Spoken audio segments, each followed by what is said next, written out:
Gentlemen, let me start by telling you something most men never truly understand. There's not just one way to touch a woman, but there are specific areas of the body that can trigger deep emotional responses, often before any physical reaction becomes obvious. The reality is that most men only know a limited part of this. I'm a relationship psychologist, and for over 20 years, I've worked with couples at every stage of life. Today, I want to share what experience, psychology, neuroscience, and real-life cases have consistently shown me. No unnecessary theory, just practical understanding of human connection.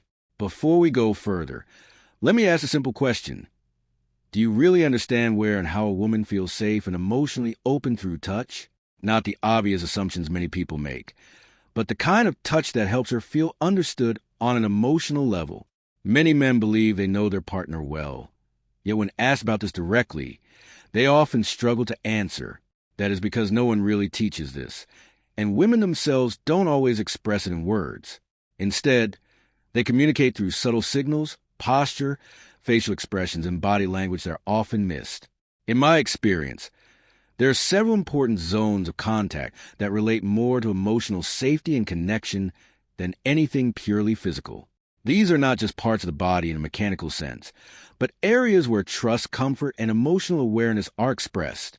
A key lesson I have learned over decades is that most men act on instinct and assume physical contact alone creates connection.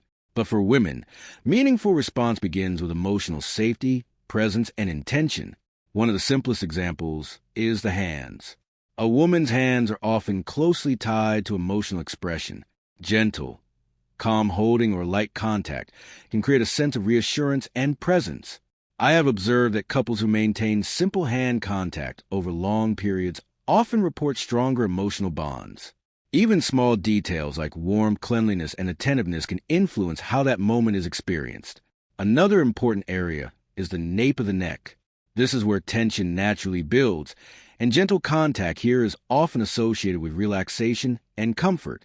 In many cases, such moments have helped reduce emotional distance between partners simply by creating a sense of calm and safety without words.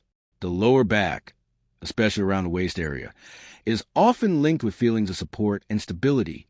Gentle, respectful contact here can communicate presence and reassurance in everyday situations, reinforcing a sense of emotional grounding between partners.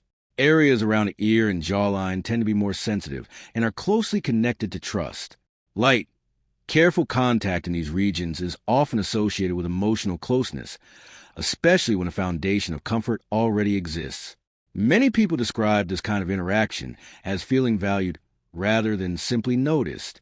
The space between the shoulder blades is another area often overlooked. Psychologically, it is linked with a sense of protection and support.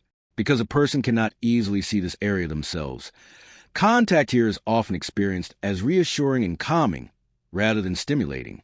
There are also transitional areas, such as near the knees and inner regions of thighs, which require greater sensitivity and respect for personal boundaries. These areas are not about direct stimulation, but about understanding comfort levels and emotional trust within interaction. Similarly, the lower abdomen is often described in psychological terms as an area connected with instinct and emotional openness, but requires complete sincerity and mutual comfort to be meaningful in any context. From a psychological perspective, none of these responses are purely physical.